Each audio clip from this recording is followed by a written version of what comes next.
Honestly, I was not okay. I was actually not okay.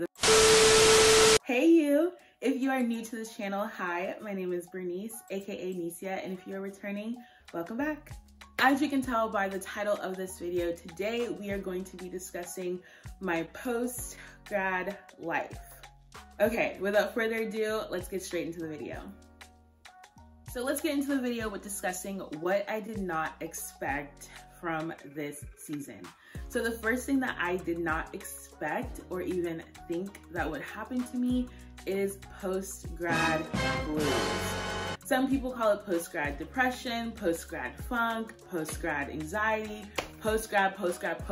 I actually hate the freaking word at this point. But yeah, I did not expect that I would get post-grad blues at all. Like, it wasn't a thing that I thought like, oh, like that isn't real. Like I really only had two people, and those were my two best friends that really talked to me about like, yo, like this is a real thing. Like whether or not you get a job right after, whether or not you have plans after, you just go through this transitional phase of just like worry.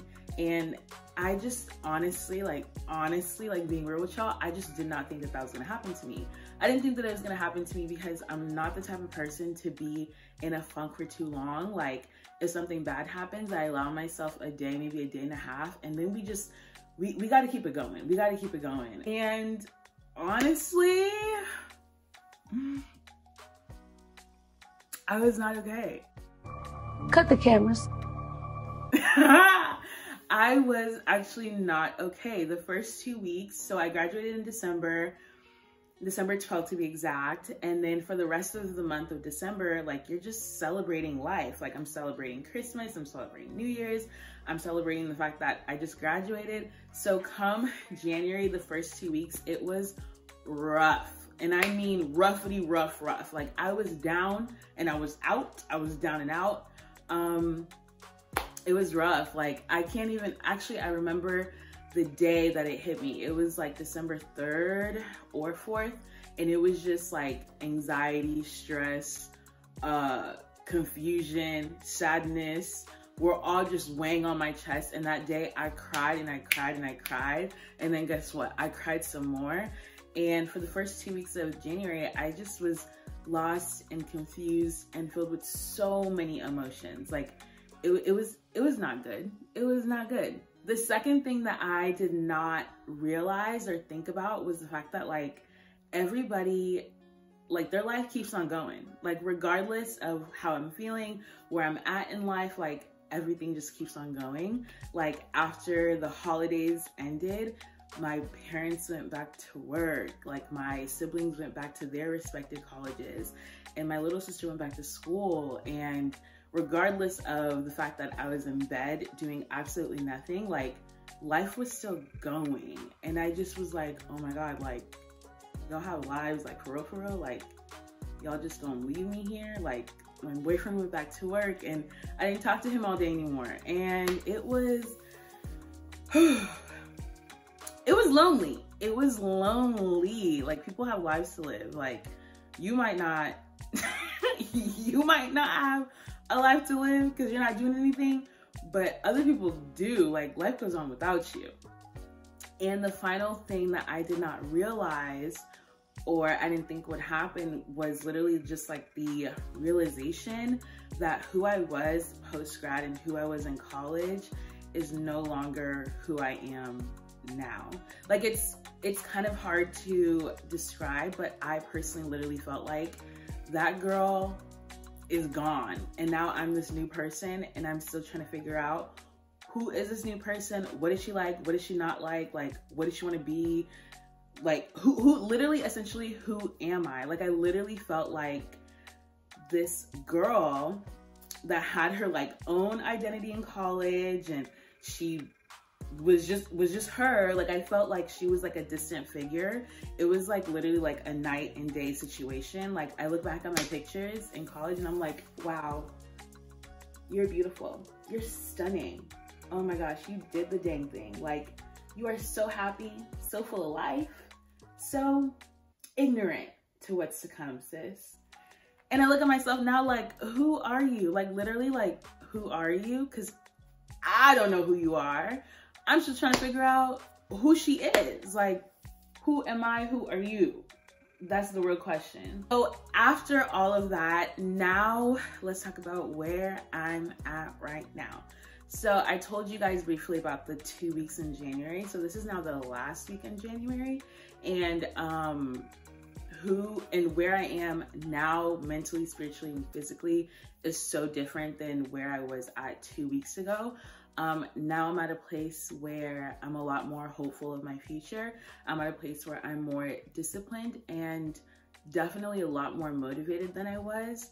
I'm at a place where honestly, every single day, I just kind of have to wing it and figure out what works for me and what doesn't work for me.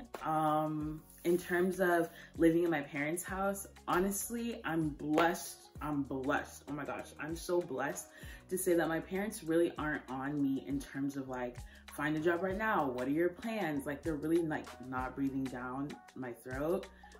Well, actually they can't breathe down my throat. They're not breathing down. What's that saying? They're not breathing down the back of my neck. Yeah. Like, I think that they're actually just like giving me a chance to breathe and figure it out. And I honestly just think that they just know that like whatever happens, like she gonna be okay. Like she gonna be okay.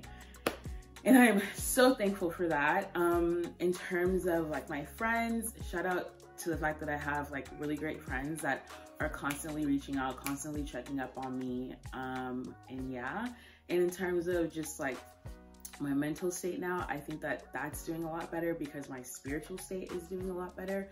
I'm leaning in on God whenever I'm confused, whenever I'm sad, whatever, because those things like don't go away just because I'm a lot more productive now. I'm just clinging on to Jesus, and he has literally just shown how faithful and how good he is. And yeah, I'm definitely in a way better place now. Okay, so now I want to give you guys some advice that was given to me by some post-grads that are doing the dang thing in life right now that I'm just learning from and just looking at in admiration for the day that I get to be in that position where I have a full-time job offer with benefits in a city that I want to be in, very much independent and doing the dang thing. So the number one advice that I would give to you is dedicate your life to Jesus. Like, if you're not a believer, dedicate. If you are a believer, go back and rededicate. Go back to Jesus and rededicate. I think that getting into the season and just honestly off rip knowing I'm not gonna make it without Jesus, and going back to sit at his feet and be like, Jesus, like, listen, what we finna do? Because I don't know what I'm finna do. I definitely don't know what you finna do. So what we finna do together? That's the real question.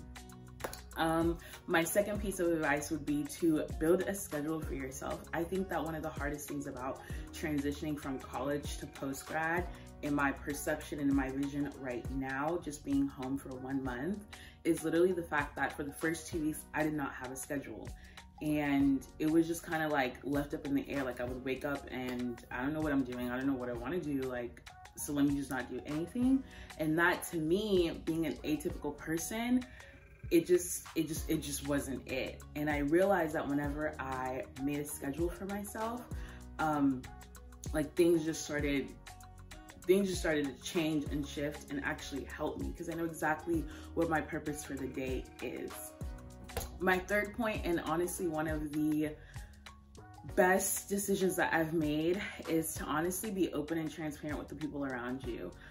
Don't isolate yourself, because an idle mind and an isolated mind is the devil's playground. Like, you will have thoughts that, one, you probably never had before. That was me. And two, thoughts that will literally just cripple you, and you need your community and you need people around you to uplift you, talk sense into you, and to also just speak back life into you. Because honestly, like, I'll be honest, the first 2 weeks I was lifeless. And if it wasn't for the people around me that were praying for me, and it wasn't for me taking the step and being transparent and literally telling people, like, listen, I need prayer. Like, I need prayer. I don't know what I'm doing in my life. I'm suffering in my own head, that just helped me. That just really helped me. So I hope you guys take something away from this video. I hope you guys are blessed by this video, and I will see you guys next time.